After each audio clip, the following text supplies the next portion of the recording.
بند ہو کر خداوند قدوس کے دربار میں نہایت بے قراری کے ساتھ گریہ اوزاری کر کے دعائیں مانگنے لگا کہ یا اللہ عز و جل کوئی ایسی نشانی ظاہر فرما دے تاکہ لوگوں کو مرنے کے بعد زندہ ہو کر اٹھنے اور قیامت کا یقین ہو جائے۔ بادشاہ کی یہ دعا قبول ہوئی اور اچانک بکریوں کے ایک چرواہے نے اپنی بکریوں کو ٹھہرانے کے لیے اسی غار کو منتخب کیا اور دیوار کو گرا دیا۔ دیوار گرتے ہی لوگوں پر ایسی ہیبت و دہشت سوار ہو گئی کہ دیوار گرانے والے کانپتے ہوئے وہاں سے بھاگ گئے اور اصحاب کہف اللہ کے حکم سے اپنی نیند سے بیدار ہو کر اٹھ بیٹھے اور ایک دوسرے سے سلام و کلام میں مشغول ہو گئے اور نماز بھی ادا کر لی۔ جب ان لوگوں کو بھوک لگی تو ان لوگوں نے اپنے ایک ساتھی یملیحہ سے کہا کہ تم بازار جا کر کچھ کھانا لاؤ اور نہایت خاموشی سے یہ بھی معلوم کرو کہ دقیانوس ہم لوگوں کے بارے میں کیا ارادہ رکھتا ہے۔ یملیحہ غار سے نکل کر بازار گئے اور یہ دیکھ کر حیران رہ گئے کہ شہر میں ہر طرف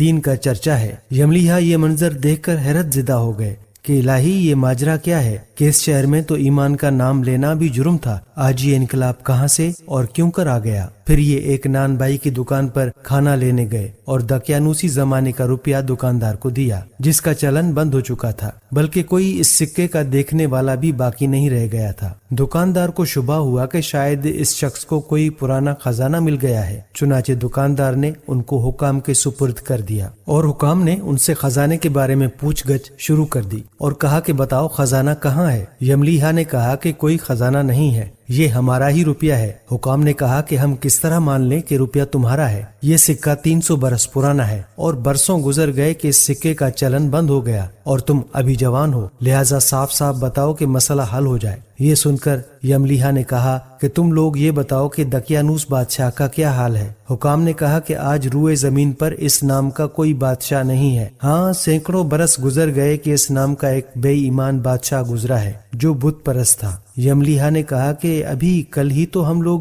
اس کے خوف سے اپنے ایمان اور جان کو بچا کر بھاگے ہیں، میرے ساتھی قریب ہی کے ایک غار میں موجود ہیں، تم لوگ میرے ساتھ چلو، میں تم لوگوں کو ان سے ملا دوں۔ چنانچہ حکام اور عمائدین شہر کثیر تعداد میں اس غار کے پاس پہنچے۔ اصحاب کہف یملیحہ کے انتظار میں تھے۔ جب ان کی واپسی میں دیر ہوئی تو ان لوگوں نے یہ خیال کر لیا کہ شاید یملیحہ گرفتار ہو گئے، اور جب غار کے منہ پر بہت سے آدمیوں کا شور و غوغاں ان لوگوں نے سنا تو سمجھ بیٹھے کہ غالباً دقیانوس کی فوج ہماری گرفتاری کے لیے آ پہنچی ہے۔ تو یہ لوگ نہایت اخلاص کے ساتھ ذکر الہی اور توبہ استغفار میں مشغول ہو گئے۔ حکام نے غار پر پہنچ کر تانبے کا صندوق برآمد کیا اور اس کے اندر سے تختی نکال کر پڑھا تو اس تختی پر اصحاب کہف کے نام لکھے تھے، اور یہ بھی تحریر تھا کہ یہ مومنوں کی جماعت اپنے دین کی حفاظت کے لیے دقیانوس بادشاہ کے خوف سے اس غار میں پناہ گزین ہوئی ہے۔ تو دقیانوس نے خبر پا کر ایک دیوار سے ان لوگوں کو غار میں بند کر دیا ہے۔ ہم یہ حال اس لیے لکھتے ہیں کہ جب کبھی بھی یہ غار کھلے تو لوگ اصحاب کہف کے حال پر مطلع ہو جائیں۔ حکام تختی کی عبارت پڑھ کر حیران رہ گئے اور ان لوگوں نے اپنے بادشاہ بیدروس کو اس واقعے کی اطلاع دی۔ فوراً ہی بیدروس بادشاہ اپنے عمرا اور عمائدین شہر کو ساتھ لے کر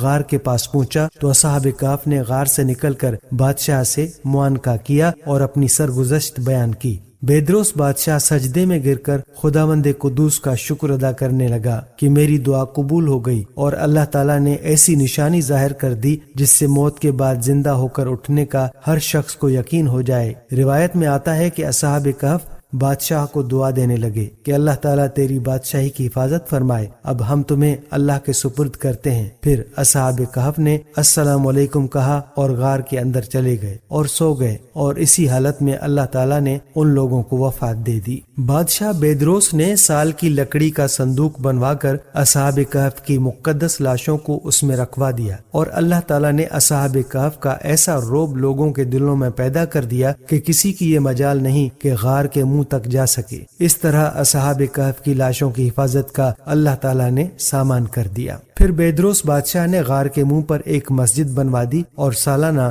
ایک دن مقرر کر دیا کہ تمام شہر والے اس دن عید کی طرح زیارت کے لیے آیا کریں۔ یاد رہے کہ یہ واقعہ تفسیر خازن کی جلد نمبر 3 سے آپ کی خدمت میں پیش کیا گیا ہے۔ پیارے دوستو، آپ نے اصحاب کہف کا یہ عجیب اور دلچسپ واقعہ ملاحظہ کیا۔ جہاں تک بات ہے اصحاب کہف کی تعداد کی، تو روایات میں آتا ہے کہ تعداد میں جب لوگوں کا اختلاف ہوا تو یہ آیت نازل ہوئی پارہ 15 سورہ الکہف آیت نمبر 22۔ ترجمہ: آپ صلی اللہ علیہ وآلہ وسلم فرما دیجئے، میرا رب ان کی گنتی خوب جانتا ہے، انہیں نہیں جانتے مگر تھوڑے۔ اور روایات میں آتا ہے کہ حضرت عبداللہ بن عباس رضی اللہ تعالی عنہما نے فرمایا کہ میں انہی کم لوگوں میں سے ہوں جو اصحاب کہف کی تعداد کو جانتے ہیں۔ پھر آپ نے فرمایا کہ اصحاب کہف کی تعداد 7 ہے اور 8واں ان کا کتا ہے۔ تفسیر سعدی جلد 4 صفحہ 1191، پارہ 15 سورہ الکہف آیت نمبر 22۔ رہی بات کہ اصحاب کہف کے ناموں کی، تو یاد رہے کہ ان کے ناموں میں بھی بہت اختلاف ہے۔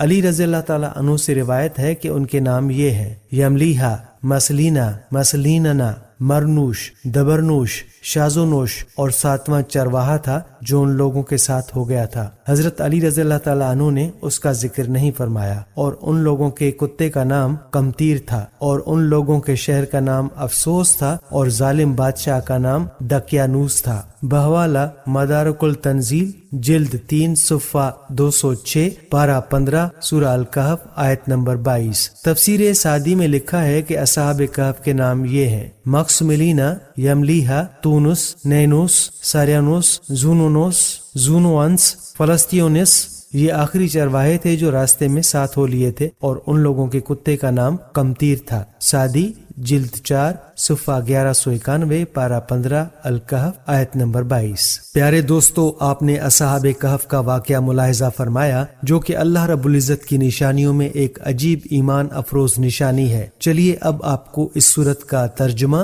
اور اس کی تفسیر بتاتے ہیں۔ اس سورت کی ابتدائی آیات میں اللہ تعالیٰ فرماتا ہے: تمام تعریفیں اللہ کی ہیں جس نے اپنے بندے پر کتاب نازل کی اور اس میں کسی قسم کی کوئی خاص خامی نہیں رکھی۔ ایک سیدھی کتاب جو اس نے اس لیے نازل کی ہے کہ لوگوں کو اپنی طرف سے ایک سخت عذاب سے آگاہ کرے، اور جو مومن نیک عمل کرتے ہیں ان کو خوشخبری دے کہ ان کو بہترین اجر ملنے والا ہے جس میں وہ ہمیشہ ہمیشہ رہیں گے، اور تاکہ ان لوگوں کو متنبہ کرے جو یہ کہتے ہیں کہ اللہ نے کوئی بیٹا بنا رکھا ہے۔ اس بات کا کوئی علمی ثبوت نہ خود ان کے پاس ہے نہ ان کے باپ دادوں کے پاس تھا۔ بڑی سنگین بات ہے جو ان کے منہ سے نکل رہی ہے۔ جو کچھ وہ کہہ رہے ہیں وہ جھوٹ کے سوا کچھ نہیں۔ اے پیغمبر، اگر لوگ قرآن کی اس بات پر ایمان نہ لائیں تو ایسا لگتا ہے جیسے تم افسوس کر کے ان کے پیچھے اپنی جان کو گھلا بیٹھو گے۔ یقین جانو کہ روئے زمین پر جتنی چیزیں ہیں ہم نے انہیں زمین کی سجاوٹ کا ذریعہ اس لیے بنایا ہے تاکہ لوگوں کو آزمائیں کہ ان میں کون کون زیادہ اچھا عمل کرتا ہے۔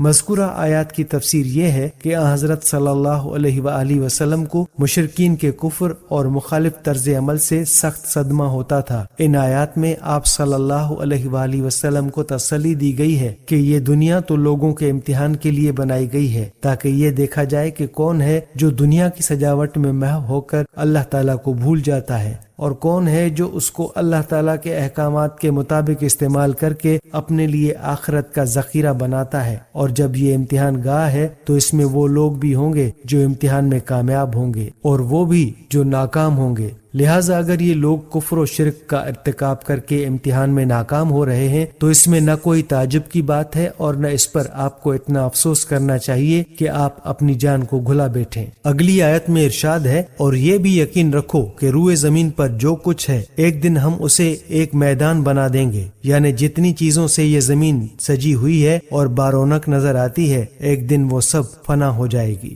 نہ کوئی عمارت باقی رہے گی، نہ پہاڑ اور درخت، بلکہ وہ چٹیل اور سپاٹ میدان میں تبدیل ہو جائے گی۔ اس وقت یہ حقیقت واضح ہوگی کہ دنیا کی ظاہری خوبصورتی بڑی ناپائیدار تھی، اور یہی وہ وقت ہوگا جب آپ کے ساتھ ضد اور دشمنی کا معاملہ کرنے والے اپنے برے انجام کو پہنچیں گے۔ لہٰذا اگر ان لوگوں کو دنیا میں ڈھیل دی جا رہی ہے تو اس کا یہ مطلب نہیں ہے کہ انہیں بد عملی کے باوجود آزاد چھوڑ دیا گیا ہے۔ لہٰذا آپ کو زیادہ رنجیدہ ہونے کی ضرورت ہے اور نہ ان کے انجام پر فکر مند ہونے کی۔ آپ کا کام تبلیغ ہے، بس اسی میں اپنے آپ کو مصروف رکھیے۔ اگلی آیت میں ارشاد ہے: کیا تمہارا یہ خیال ہے کہ غار اور رقیم والے لوگ ہماری نشانیوں میں سے کچھ زیادہ عجیب چیز تھے؟ ان حضرات کے واقعے کا خلاصہ قرآن کریم کے بیان کے مطابق یہ ہے کہ کہ یہ کچھ نوجوان تھے جو ایک مشرک بادشاہ کے عہد حکومت میں توحید کے قائل تھے۔ بادشاہ نے ان کو توحید پر ایمان رکھنے کی بنا پر پریشان کیا تو یہ حضرات شہر سے نکل کر ایک غار میں چھپ گئے تھے۔ وہاں اللہ تعالیٰ نے ان پر گہری نیند طاری فرما دی اور یہ 309 سال تک اسی غار میں پڑے سوتے رہے۔ اللہ تعالیٰ نے اس نیند کے دوران اپنی قدرت کاملہ سے ان کی زندگی کو بھی سلامت رکھا اور ان کے جسم بھی گلنے سڑنے سے محفوظ رہے۔ 309 سال بعد ان کی آنکھ کھلی تو انہیں اندازہ نہیں تھا کہ وہ اتنی لمبی مدت تک سوتے رہے ہیں۔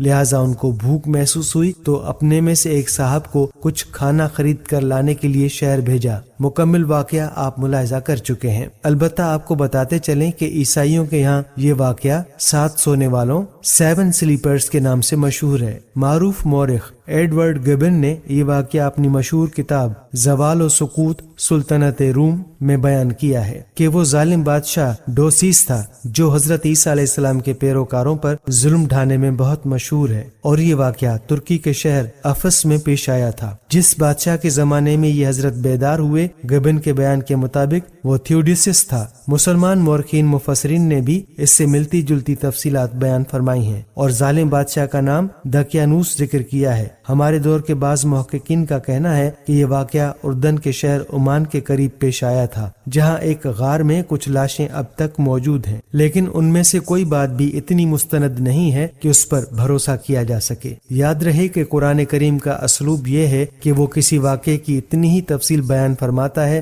جو فائدہ مند ہو، اس سے زیادہ تفصیلات میں پڑھنے کی کوئی ضرورت نہیں ہے۔ تاریخ و تفسیر میں جو واقعہ سند کے ساتھ بیان ہوا ہے وہ آپ سن چکے ہیں۔ پیارے دوستو، مذکورہ آیات میں ان اصحاب کو رقیم والے کہا گیا ہے، تو دوستو ان حضرات کو اصحاب کہف یعنی غار والے کہنے کی وجہ تو ظاہر ہے کہ انہوں نے غار میں پناہ لی تھی، لیکن ان کو رقیم والے کیوں کہتے ہیں اس کے بارے میں مفسرین کی رائے مختلف ہے۔ بعض حضرات کا کہنا ہے کہ رقیم اس غار کے نیچے والی وادی کا نام ہے، بعض کہتے ہیں کہ رقیم تختی پر لکھے ہوئے کتبے کو کہتے ہیں، اور ان حضرات کے انتقال کے بعد ان کے نام ایک تختی پر کتبے کی صورت میں لکھوا دیے گئے تھے، اس لیے ان کو اصحاب الرقیم بھی کہا جاتا ہے۔ تیسرے، بعض حضرات کا خیال ہے کہ یہ اس پہاڑ کا نام ہے جس پر وہ غار واقع تھا، واللہ عالم۔ کہتے ہیں جن لوگوں نے حضرت صلی اللہ علیہ وآلہ وسلم سے ان نوجوانوں کے بارے میں یہ سوال کیا تھا، انہوں نے یہ بھی کہا تھا کہ ان کا واقعہ بڑا عجیب ہے۔ اس آیت میں انہی کے حوالے سے فرمایا جا رہا ہے کہ اللہ تعالیٰ کی قدرت کے پیش نظر یہ واقعہ کوئی بہت عجیب نہیں ہے، کیونکہ اس کی قدرت کے کرشمے تو بے شمار ہیں۔ اگلی آیت کا ترجمہ یوں ہے، یہ اس وقت کا ذکر ہے جب ان نوجوانوں نے غار میں پناہ لی تھی اور اللہ تعالیٰ سے دعا کرتے ہوئے کہا تھا کہ اے ہمارے پروردگار،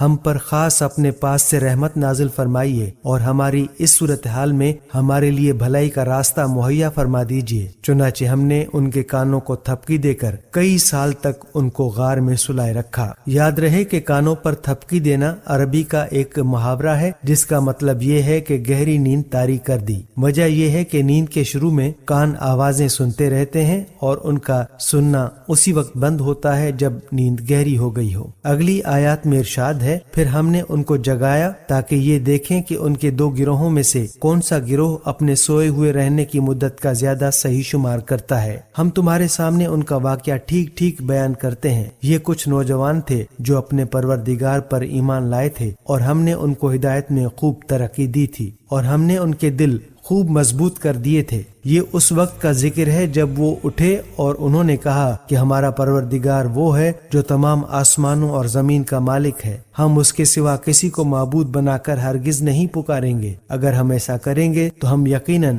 انتہائی لغو بات کہیں گے۔ پیارے دوستو، ابن کثیر کی ایک روایت سے معلوم ہوتا ہے کہ جب بادشاہ کو ان کے عقیدے کا پتہ لگا تو اس نے انہیں اپنے دربار میں طلب کر لیا اور ان سے ان کے عقیدے کے بارے میں پوچھا، تو انہوں نے بڑی بے باکی سے توحید کا عقیدہ بیان کیا جس کا آگے ذکر آ رہا ہے، اور دل کی اس مضبوطی کے حوالے سے اس آیت میں دیا گیا ہے۔ اگلی آیات میں ارشاد باری تعالیٰ ہے، یہ ہماری قوم کے لوگ ہیں جنہوں نے اس پروردگار کو چھوڑ کر دوسرے معبود بنا رکھے ہیں، اگر ان کا عقیدہ صحیح ہے ہے تو وہ اپنے معبودوں کے ثبوت میں کوئی واضح دلیل کیوں پیش نہیں کرتے؟ بھلا اس شخص سے زیادہ ظالم کون ہوگا جو اللہ پر جھوٹ باندھے؟ اور ساتھیو، جب تم نے ان لوگوں سے بھی علیحدگی اختیار کر لی ہے اور ان سے بھی جن کی یہ اللہ کو چھوڑ کر عبادت کرتے ہیں، تو چلو اب تم اس غار میں پناہ لے لو۔ تمہارا پروردگار تمہارے لیے اپنا دامن رحمت پھیلا دے گا اور تمہارے کام میں آسانی کے اسباب مہیا فرمائے گا۔ پیارے دوستو، ان آیات میں اس طرف اشارہ ہے کہ جب تم نے دین حق اختیار کر لیا ہے اور تمہارے شہر کے لوگ تمہارے مخالف ہو گئے ہیں، تو اب اس دین کے مطابق عبادت کرنے کی یہی صورت ہے کہ شہر سے باہر پہاڑ پر جو غار ہے اس میں جا بیٹھو کہ کسی کو تمہارا پتہ نہ چلے۔ اگلی آیت میں ارشاد ہے، اور وہ غار ایسا تھا کہ تم سورج کو نکلتے وقت دیکھتے تو وہ ان کے غار سے دائیں طرف سے ہٹ کر نکل جاتا، اور جب غروب ہوتا تو ان سے بائیں طرف کترا کر چلا جاتا، اور وہ اس غار کے ایک کشادہ حصے میں سوئے ہوئے تھے۔ یہ سب کچھ اللہ کی نشانیوں میں سے ایک نشانی ہے۔ جسے اللہ ہدایت دے وہی ہدایت پاتا ہے، اور جسے وہ گمراہ کر دے اس کا تمہیں ہرگز کوئی مددگار نہیں مل سکتا جو اسے راستے پر لائے۔ پیارے دوستو، ان آیات میں بیان ہوا کہ اس غار کا محل وقوع کچھ ایسا تھا کہ اس میں دھوپ نہیں آتی تھی۔ طلوع آفتاب کے وقت سورج اس کی دائیں جانب ہٹ کر نکل جاتا اور غروب کے وقت بائیں جانب، اور اس طرح یہ لوگ دھوپ کی تپش سے محفوظ بھی رہے اور اس سے ان کے جسم اور کپڑے بھی خراب نہیں ہوئے، اور دھوپ کے قریب سے گزرنے کی وجہ سے گرمی کے فوائد بھی حاصل ہوتے رہے۔ اور اللہ تعالیٰ نے ان آیات میں فرمایا کہ ان لوگوں کا اس غار میں پناہ لینا، اتنے لمبے عرصے تک سوتے رہنا اور دھوپ سے محفوظ رہنا، یہ سب کچھ اللہ تعالیٰ کی قدرت اور حکمت کی نشانی تھی۔ اگلی آیت میں فرمانے باری تعالیٰ ہے، تم انہیں دیکھ کر یہ سمجھتے کہ وہ جاگ رہے ہیں، حالانکہ وہ سوئے ہوئے تھے، اور ہم ان کو دائیں اور بائیں کروٹ دلواتے رہتے تھے، اور ان کا کتا دہلیز پر اپنے دونوں ہاتھ پھیلائے ہوئے بیٹھا تھا۔ اگر تم انہیں جھانک کر دیکھتے تو ان سے پیٹھ پھیر کر بھاگ کھڑے ہوتے، اور تمہارے اندر ان کی دہشت سما جاتی۔ یعنی سونے والے پر نیند کی جو علامتیں دیکھنے والوں کو نظر آتی ہیں وہ ان میں نظر نہیں آتی تھیں، اور ایسا معلوم ہوتا تھا جیسے وہ لیٹے ہوئے جاگ رہے ہیں۔ اگلی آیت میں ارشاد ہے، اور جیسے ہم نے انہیں سلایا تھا اسی طرح ہم نے انہیں اٹھا دیا تاکہ وہ آپس میں ایک دوسرے سے پوچھ گچھ کریں۔ ان میں سے ایک کہنے والے نے کہا، تم اس حالت میں کتنی دیر رہے ہوگے؟ کچھ لوگوں نے کہا، ہم 1 دن یا 1 دن سے کچھ کم نیند میں رہے ہوں گے۔ دوسروں نے کہا، تمہارا رب ہی بہتر جانتا ہے کہ تم کتنی دیر اس حالت میں رہے ہو۔ اب اپنے میں سے کسی کو چاندی کا یہ سکہ دے کر شہر کی طرف بھیجو، وہ جا کر دیکھ بھال کرے کہ اس کے کون سے علاقے میں زیادہ پاکیزہ کھانا مل سکتا ہے، پھر تمہارے پاس وہاں سے کچھ کھانے کو لے آئے، اور اسے چاہیے کہ ہوشیاری سے کام کرے اور کسی کو تمہاری خبر نہ ہونے دے۔ پیارے دوستو، مفسرین فرماتے ہیں کہ پاکیزہ کھانے سے مراد بظاہر حلال کھانا ہے۔ ان حضرات کو فکر یہ تھی کہ بت پرستوں کے شہر میں حلال کھانا ملنا آسان نہیں، اس لیے جانے والے کو یہ تاکید کی وہ ایسی جگہ سے کھانا لائے جہاں حلال کھانا میسر ہو۔ نیز چونکہ ان کے خیال میں ابھی تک اسی بت پرست بادشاہ کی حکومت تھی، اس لیے انہیں دوسری فکر یہ تھی کہ کہیں کسی کو ان کے غار میں چھپنے کا پتہ نہ لگ جائے، اس لیے جانے والے کو دوسری تاکید کی کہ ہوشیاری سے جا کر کھانا لائے۔ اگلی آیت میں فرمان الہی ہے، اگر ان شہر کے لوگوں کو تمہاری خبر مل گئی تو یہ تمہیں پتھراؤ کر کے ہلاک کر ڈالیں گے یا تمہیں اپنے دین میں واپس آنے کے لیے مجبور کریں گے، اور ایسا ہوا تو تمہیں کبھی فلاح نہیں مل سکے گی۔ اور یوں ہم نے ان کی خبر لوگوں تک پہنچا دی تاکہ وہ یقین سے جان لے کہ اللہ کا وعدہ سچا ہے۔ نیز یہ کہ قیامت کی گھڑی آنے والی ہے، اس میں کوئی شک نہیں۔ پھر وہ وقت بھی آیا جب لوگ ان کے بارے میں آپس میں جھگڑ رہے تھے، چنانچہ کچھ لوگوں نے کہا کہ ان پر ایک عمارت بنا دو، ان کا رب ہی ان کے معاملے کو بہتر جانتا ہے۔ آخر کار جن لوگوں کو ان کے معاملات پر غلبہ حاصل تھا انہوں نے کہا کہ ہم تو ان کے اوپر ایک مسجد ضرور بنائیں گے۔ ان آیات کی تفسیر میں مفسرین فرماتے ہیں، جب وہ صاحب جن کا نام بعض روایتوں میں یملیحہ بتایا گیا ہے کھانا لینے کے لیے شہر پہنچے اور دکاندار کو وہ سکہ پیش کیا جو 300 سال پرانا تھا اور اس پر پرانے بادشاہ کی علامتیں تھیں۔ دکاندار بڑا حیران ہوا اور ان کو لے کر اس وقت کے بادشاہ کے پاس پہنچا۔ یہ بادشاہ نیک تھا اور اس نے یہ قصہ سن رکھا تھا کہ کچھ نوجوان دقیانوس کے ظلم سے تنگ آ کر کہیں غائب ہو گئے تھے۔ اس نے معائنے کی مزید تحقیق کی تو پتہ چلا کہ یہ وہی نوجوان ہیں۔ اس پر بادشاہ نے ان کا خوب اکرام کیا، لیکن یہ حضرات دوبارہ اسی غار میں چلے گئے اور وہیں پر اللہ تعالیٰ نے انہیں وفات دے دی۔ یاد رہے کہ ان اصحاب کہف کا اتنی لمبی مدت تک سوتے رہنا اور پھر زندہ جاگ اٹھنا اللہ تعالیٰ کی قدرت کاملہ کا واضح دلیل تھی، اور اس واقعے کو دیکھ کر ہر شخص بآسانی سے اس نتیجے تک پہنچ سکتا تھا کہ جو ذات اتنے عرصے تک سونے کے بعد ان نوجوانوں کو زندہ اٹھا سکتی ہے، یقیناً وہ اس بات پر بھی قادر ہے کہ تمام انسانوں کو مرنے کے بعد دوبارہ زندہ کر دے۔ بعض روایات میں ہے کہ اس وقت کا بادشاہ تو قیامت اور آخرت پر ایمان رکھتا تھا، لیکن کچھ لوگ آخرت کے بارے میں شکوک و شبہات کا اظہار کر رہے تھے، اور بادشاہ نے یہ دعا کی تھی کہ اللہ تعالیٰ ان کو کوئی ایسا واقعہ دکھا دے جس سے آخرت پر ان کا ایمان مضبوط ہو جائے۔ اللہ تعالیٰ نے اسی وقت ان نوجوانوں کو جگا کر اپنی قدرت کا یہ کرشمہ دکھا دیا۔ جیسا کہ پہلے عرض کیا گیا، یہ حضرات جاگنے کے بعد جلدی ہی اسی غار میں وفات پا گئے تھے۔ اب اللہ تعالیٰ کی قدرت کا یہ کرشمہ سامنے آیا کہ جن نوجوانوں کو کبھی اس شہر میں اپنی جان کے لالے پڑے ہوئے تھے، اب اسی شہر میں ان کی ایسی عزت ہوئی کہ لوگ ان کی یادگار میں کوئی عمارت بنانے کی فکر میں پڑ گئے، اور آخرکار جن لوگوں کو اقتدار حاصل تھا انہوں نے یہ طے کیا کہ جس غار میں ان کی وفات ہوئی ہے اس پر ایک مسجد بنا دیں۔ واضح رہے کہ عمان کے پاس جو غار دریافت ہوا ہے اس میں کھدائی کرنے سے غار کے اوپر بنی ہوئی ایک مسجد بھی برآمد ہوئی ہے۔ یہاں یہ بھی واضح رہنا چاہیے کہ ان کی وفات کی جگہ پر مسجد بنانے کی یہ تجویز اس زمانے کے اصحاب اقتدار نے دی تھی۔ قرآن کریم نے اس تجویز کی تائید نہیں فرمائی، لہٰذا اس آیت سے مقبرے بنانے یا قبروں کو عبادت گاہ میں تبدیل کرنے کا کوئی جواز نہیں نکلتا، بلکہ آن حضرت صلی اللہ علیہ وآلہ وسلم نے کئی احادیث میں اس عمل سے منع فرمایا ہے۔ دوستو، روایات سے ایسا معلوم ہوتا ہے کہ جب ان حضرات کی یادگار تعمیر کرنے کی تجویز آئی تو لوگوں نے یہ بھی سوچا کہ ان کے صحیح نام اور ان کا نسب اور مذہب وغیرہ بھی اس یادگار پر لکھا جائے، لیکن چونکہ کسی کو ان کے پورے حالات معلوم نہیں تھے، اس لیے پھر لوگوں نے کہا کہ ان کے ٹھیک حالات تو اللہ تعالیٰ ہی بہتر جانتا ہے، لیکن ہم ان کے نسب وغیرہ کی تحقیق میں پڑے بغیر ہی ان کی یادگار بنا دیتے ہیں۔ اگلی آیت کا ترجمہ یہ ہے، کچھ لوگ کہیں گے کہ وہ 3 آدمی تھے اور چوتھا ان کا کتا تھا، اور کچھ کہیں گے کہ وہ 5 تھے اور چھٹا ان کا کتا تھا۔ یہ سب اٹکل کے تیر چلانے کی باتیں ہیں۔ اور کچھ کہیں گے کہ وہ 7 تھے اور 8واں ان کا کتا تھا۔ کہہ دو کہ میرا رب ہی ان کی صحیح تعداد کو جانتا ہے، تھوڑے سے لوگوں کے سوا کسی کو ان کا پورا علم نہیں، لہٰذا ان کے بارے میں سرسری گفتگو سے آگے بڑھ کر کوئی بحث نہ کرو اور نہ ان کے بارے میں کسی سے پوچھ گچھ کرو۔ پیارے دوستو، اس آیت نے یہ مستقل سبق دے دیا ہے کہ جس معاملے پر انسان کا کوئی عملی مسئلہ موقوف نہ ہو اس کے بارے میں خواہ مخواہ بخشیں نہیں کرنی چاہیے۔ اصحاب کہف کے واقعے میں اصل سبق لینے کی بات یہ ہے کہ انہوں نے کس طرح ناموافق حالات میں حق پر ثابت قدم رہنے کا مظاہرہ کیا، اور پھر اللہ تعالیٰ نے کس طرح ان کی مدد فرمائی۔ رہا یہ سوال کہ ان کی صحیح تعداد کیا تھی، یہ کوئی ایسا مسئلہ نہیں ہے جس پر بحث کا بازار گرم کیا جائے، لہٰذا اس میں الجھنے کی بجائے یہ ہدایت دی گئی ہے کہ اگر کوئی اس معاملے میں بحث کرنا بھی چاہے تو اسے سرسری گفتگو کر کے ٹال دو اور اپنا وقت ضائع نہ کرو۔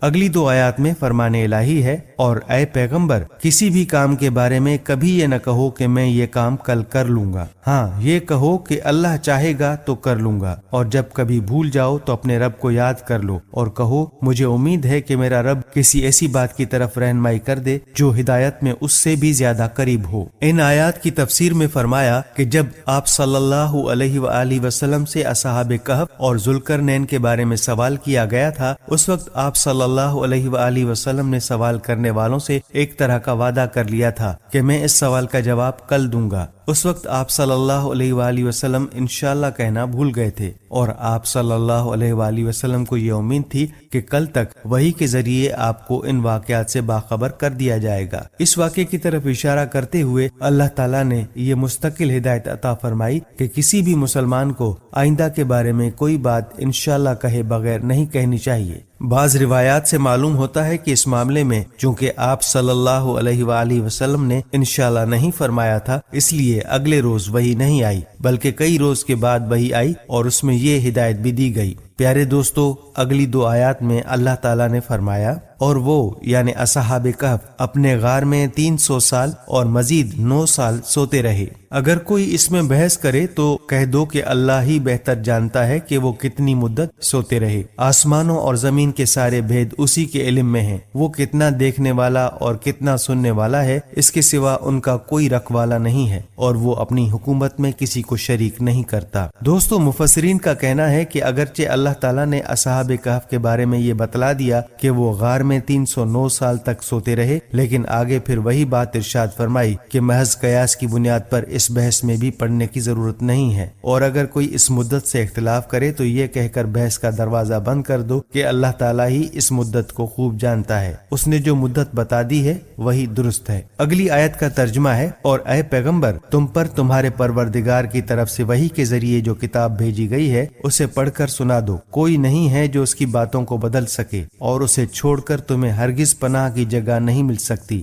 اس آیت کی تفسیر میں فرمایا کہ آپ صلی اللہ علیہ وآلہ وسلم سے یہ خطاب در حقیقت ان کافروں کو سنانے کے لیے ہے جو آپ صلی اللہ علیہ وآلہ وسلم سے یہ مطالبہ کیا کرتے تھے کہ آپ اس قرآن میں ہماری خواہش اور عقیدے کے مطابق تبدیلیاں کر لیں تو ہم آپ صلی اللہ علیہ وآلہ وسلم کو ماننے کے لیے تیار ہیں۔ ان کا یہ مطالبہ سورہ یونس میں گزر چکا ہے۔ یہاں فرمایا جا رہا ہے کہ اللہ تعالیٰ کے کلام میں تبدیلی کرنے کا کسی کو اختیار نہیں، اور اگر کوئی ایسا کرے تو اسے اللہ تعالیٰ کے عذاب سے بچنے کے لیے کوئی پناہ گاہ میسر نہیں آ سکتی۔ اگلی آیات میں فرمایا، اور اپنے آپ کو استقامت سے ان لوگوں کے ساتھ رکھو جو صبح و شام اپنے رب کو اس لیے پکارتے ہیں کہ وہ اس کی خوشنودی کے طلبگار ہیں، اور تمہاری آنکھیں دینوی زندگی کی خوبصورتی کی تلاش میں ایسے لوگوں سے ہٹنے نہ پائیں، اور کسی ایسے شخص کا کہنا نہ مانو جس کے دل کو ہم نے اپنی یاد سے غافل کر رکھا ہے، اور جو اپنی خواہشات کے پیچھے پڑا ہوا اور جس کا معاملہ حد سے گزر چکا ہے۔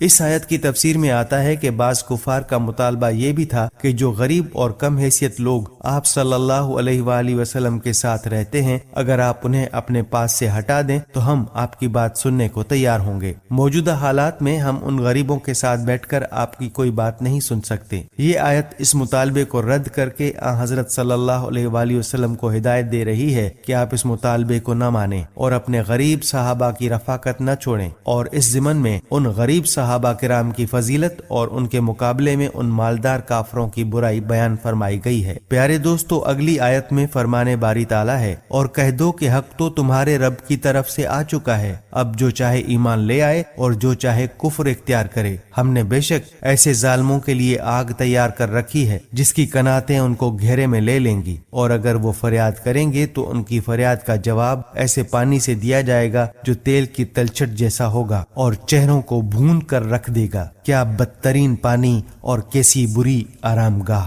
ان آیات کی تفسیر یہ ہے کہ حق کے واضح ہو جانے کے بعد دنیا میں کسی کو ایمان لانے پر زبردستی مجبور نہیں کیا جا سکتا، البتہ جو شخص ایمان نہیں لائے گا اس کو آخرت میں بے شک ایک خوفناک عذاب کا سامنا کرنا پڑے گا۔ اگلی آیات میں فرمایا، البتہ جو لوگ ایمان لائے اور انہوں نے نیک عمل کیے تو یقیناً ہم ایسے لوگوں کے اجر کو ضائع نہیں کرتے جو اچھی طرح عمل کریں۔ یہ وہ لوگ ہیں جن کے لیے ہمیشہ رہنے والے باغات ہیں، ان کے نیچے سے نہریں بہتی ہوں گی، ان کو وہاں سونے کے کنگنوں سے مزین کیا جائے گا، وہ اونچی مسندوں پر تکیہ لگائے ہوئے باریک اور دبیز ریشم کے سبز کپڑے پہنے ہوں گے۔ کتنا بہترین اجر اور کیسی حسین آرام گاہ۔ اور اے پیغمبر، ان لوگوں کے سامنے ان 2 آدمیوں کی مثال پیش کرو جن میں سے ایک کو ہم نے انگوروں کے 2 باغ دے رکھے تھے اور ان کو کھجور کے درختوں سے گھیرا ہوا تھا، اور ان دونوں باغوں کے درمیان کھیتی لگائی ہوئی تھی۔ پیارے دوستو، گزشتہ آیات میں کافر سرداروں کے اس تکبر کی طرف اشارہ کیا گیا جس کی وجہ سے وہ غریب مسلمانوں کے ساتھ بیٹھنا بھی پسند نہیں کرتے تھے۔ اب اللہ تعالیٰ ایک ایسا واقعہ بیان فرما رہے ہیں جس سے یہ واضح ہو جاتا ہے کہ مال و دولت کی زیادتی کوئی ایسی چیز نہیں ہے جس پر کوئی شخص اترائے۔ اگر اللہ تعالیٰ کے ساتھ رشتہ مضبوط نہ ہو تو بڑے بڑے مالدار لوگ انجام کے طور پر ہاتھ ملتے رہ جاتے ہیں، اور اللہ تعالیٰ کے ساتھ معاملہ صحیح ہو تو غریب لوگ ان سے کہیں آگے نکل جاتے ہیں۔ جن دو آدمیوں کا یہاں ذکر فرمایا گیا ہے ان کی کوئی تفصیل کسی مستند مرفوع روایت میں موجود نہیں ہے، البتہ بعض مفسرین نے کچھ روایتوں کی بنیاد پر یہ کہا ہے کہ یہ بنی اسرائیل میں سے تھے اور انہیں اپنے باپ سے وراثت میں بڑی دولت ہاتھ آئی تھی۔ ان میں سے ایک نے کافر ہو کر اسی دولت سے دل لگا لیا اور دوسرے نے اپنی دولت کو اللہ تعالیٰ کے راستے میں خرچ کیا اور اس کی وجہ سے اس کی دولت پہلے شخص کے مقابلے میں گنتی میں کم رہ گئی، لیکن آخر کار کافر شخص کی دولت پر آفت آ گئی اور اسے حسرت کے سوا کچھ حاصل نہیں ہوا۔ دوستو، اگلی آیت میں اللہ رب العزت نے فرمایا دونوں باغ پورا پورا پھل دیتے تھے اور کوئی باغ پھل دینے میں کوئی کمی نہیں چھوڑتا تھا، اور ان دونوں کے درمیان ہم نے ایک نہر جاری کر دی تھی۔ اور اس شخص کو خوب دولت حاصل ہوئی تو وہ اپنے ساتھی سے باتیں کرتے ہوئے کہنے لگا کہ میرا مال بھی تم سے زیادہ ہے اور میرا جت بھی تم سے زیادہ مضبوط ہے،